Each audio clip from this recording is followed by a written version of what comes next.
একটা ক্লাসে 10টা কোয়েশ্চেন অ্যান্সার করতে পারবেন একটা কমন টেকনিক দিয়া। ইনশাআল্লাহ আপনাদেরকে ধাপে ধাপে এরকম 50টা কোয়েশ্চেন 5টা কোয়েশ্চেন দিয়ে মেক করা শেখাবো ইনশাআল্লাহ। আপনারা শুধু ধৈর্যের সাথে থাকুন এবং ক্লাসটা শেয়ার করে দিন ইনশাআল্লাহ। বিজনেস কমিউনিকেশন নিয়ে আপনাদের যত ভীতি আছে আজকের ক্লাসে আমি ইনশাআল্লাহ দূর করে দিব। অনেকেই ভয় পান এত এত ইংরেজি কোয়েশ্চেন কিভাবে অ্যান্সার করব। সহজ কিছু টেকনিক আপনাদেরকে আজকে আমি শেখাবো।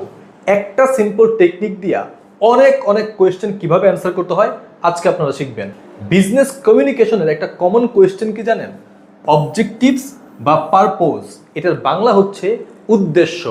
এইটার উদ্দেশ্য কি, ওইটার উদ্দেশ্য কি, এই রিলেটেড অনেক কোয়েশ্চেন বিজনেস কমিউনিকেশনের বইয়ে আপনারা পাবেন, বোর্ড কোয়েশ্চেনে পাবেন।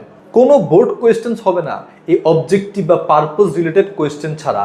বিজনেস কমিউনিকেশন বইয়ে পারপোজ এবং অবজেক্টিভ মানে উদ্দেশ্য এই রিলেটেড অনেক ধরনের কোয়েশ্চেন আছে। তার মধ্যে থেকে মোস্ট ইম্পর্টেন্ট কোয়েশ্চেন যেগুলো সেগুলো আজকে আপনাদেরকে আমি দেখাই। যেমন ধরেন অবজেক্টিভ বা পারপোজ অফ বিজনেস কমিউনিকেশন, আবার ধরেন objectives of mass communication, memo এইটার পারপোজ এটার উদ্দেশ্য কি, বিজনেস কমিউনিকেশন এটার উদ্দেশ্য কি, ম্যাস কমিউনিকেশন এটার উদ্দেশ্য কি।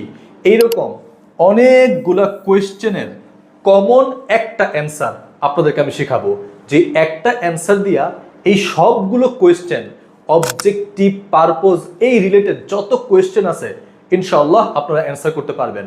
এখন এই সবগুলো কোয়েশ্চেনের তো অনেক অনেক পয়েন্ট আপনাদেরকে মুখস্থ করতে হয়, তাই না? কিন্তু এমন কমন কয়েকটা পয়েন্ট আপনাদেরকে শিখাবো যেই পয়েন্টগুলা যেই কোয়েশ্চেনে আসুক আপনারা ব্যবহার করতে পারবেন।